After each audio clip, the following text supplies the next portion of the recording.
কেমন আছে সালমা? ভালো আছে কাকা। আব্বা তো নাই, কিছু বলবেন নাকি? না না, এমনি ঘুরতে আসনু। ও তোর মাকেও দেখতে পাচ্ছিনি, কোথাও গেছে নাকি? হ্যাঁ কাকা। ও এই মেয়েটা দেখেছিল নাকি? হ্যাঁ দিদি, যা তুই ঘরে যা। সালমা, মেয়েটা দিয়ে দেবে না? দেবো তো বলছে, ছেলে পেছে না। হ্যাঁ, আমার সাথে দিতে পারলা। কেন তোমার বাড়িতে বউ আছে যে?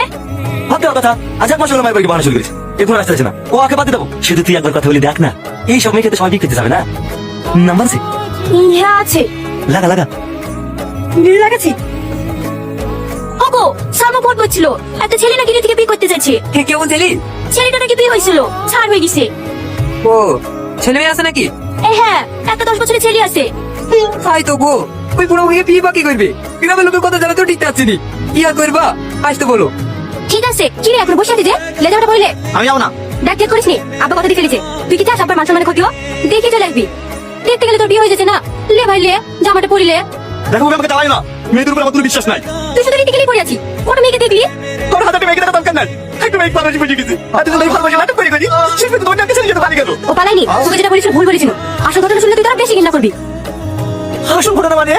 ও একটা ধরছি আমি, দুপুর রাতে রেখে হসপিটালে ভর্তি ছিল, তার লিগে তোমাদেরকে যেতে বারণ করেছে। তাহলে অপুর ছেলের সাথে পালিয়ে যায়নি? না, ভাবি, আর কেউ না জানুক, তুমি তো জানো আমি দিকে রাত্রি ভালোবাসি। তাই বলে তুই এত ওই রকম মেয়েকে বিয়ে করবি? আচ্ছা ভাবি, তুমিও তো একটা মেয়ে, তোমার সাথে যদি এরকম ঘটনা ঘটে তাহলে তোমার কি দোষ বলো?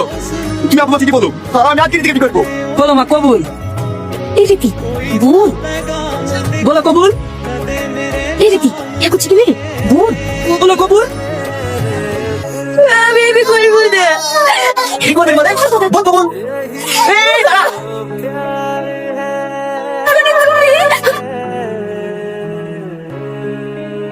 আমি তোমায় বিয়ে করবো। চুপ করো, আমি সব জানি, তাতে আমি কিছু জানিস না। আমার কান্না করে পানি কোথায় গাছ। পাত্রতে ধরো তো কি হলো, বিয়ে আসলেই হবে। যাবা ওইখানে কি বসগা। বলো মা কবুল।